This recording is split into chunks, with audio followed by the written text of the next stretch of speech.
When firefighters broke down the door, the apartment was filled with the scent of lavender and something else, something metallic.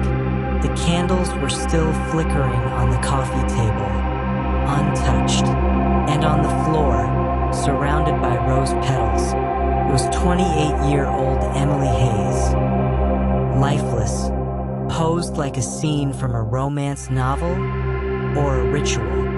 Welcome to True Crime Chronicles Murder Case Diaries. Tonight, we're going to Belridge, Oregon, a peaceful college town that hadn't seen a homicide in nearly 15 years.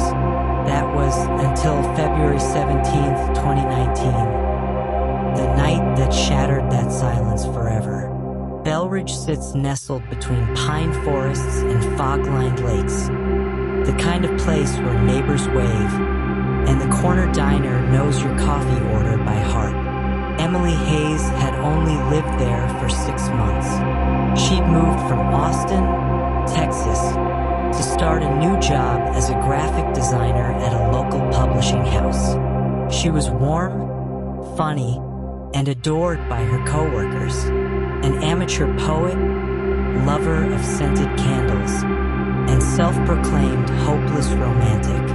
To most people, Emily was the kind of person bad things didn't happen to. That illusion shattered on a cold Sunday night. Emily didn't show up to work on Monday or Tuesday. Her boss called her phone, no answer.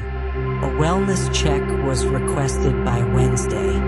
When officers arrived at her small apartment on Willow Creek Road, there were no signs of forced entry. The door was locked from the inside. What they found inside was haunting.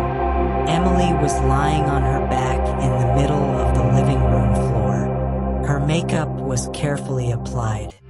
Her arms were crossed gently over her chest. Around her were pink rose petals.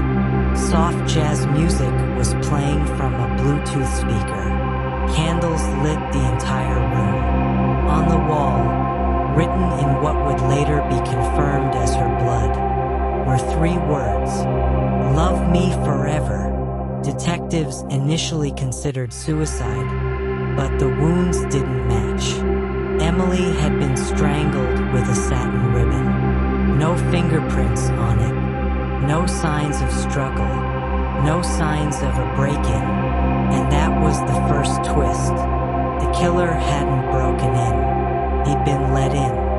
Neighbors recalled seeing Emily with a man in the days before her death. Tall, mid-30s, dark hair, wore a long coat. They were spotted together at a nearby cafe twice, once arguing, once laughing. Police canvassed the area. No security footage at the cafe. No name, no license plate. Then, something strange. Emily's journal, found under her bed, mentioned a man named Theo, a mysterious online date she'd met weeks before. The journal entries started hopeful, but grew dark. Theo says he loves me. He says I'm the only one who understands him. He got angry when I didn't text back fast enough. He says I belong to him. Should I be scared? Detectives traced her dating app activity and found her account deleted just 2 days before her death. Emily's friends revealed she'd been trying to cut ties with Theo. She told her best friend, "He gives me the creeps now. It was exciting at first, but now I think he's watching me." Investigators suspected this wasn't about love. It was about control. The crime scene, the roses, candles, music was staged. It was romanticized, almost obsessive. This wasn't a spontaneous act of rage. It was planned, calculated. As the community mourned, fear took hold. Was Theo someone they knew? Had he done this before? Would he do it again? Then came the breakthrough. A fingerprint on the base of a wine glass, partially smudged, but usable.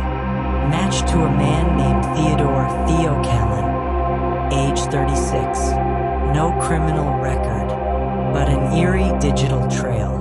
When police pulled his laptop history, they found searches like how to make a murder look romantic, strangulation time until unconsciousness, how long before candles burn out. Theo was arrested outside a motel 20 miles from Belridge. In his car, rose petals, a satin ribbon, a Bluetooth speaker, and a handwritten poem titled Forever Mine. Theo Callan confessed during interrogation. She said she didn't want me, couldn't let her go. I wanted our last night together to be beautiful. He was convicted of first-degree murder and sentenced to life without parole. The case closed, but the questions lingered. How many red flags are ignored in the early days of obsession? How often do we misread control as passion?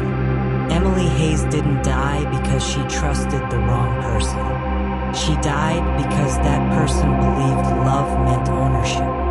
Her story changed Belridge forever. More women came forward about online dating fears. The town held candlelight vigils not just for Emily, but for awareness, so others might avoid her fate. This was the story of the Candlelight Killer, a reminder that not all monsters hide in the dark. Some come bearing roses. Thanks for listening to True Crime Murder Case. If this case kept you up at night, subscribe and join us next time for another journey into the shadows of justice.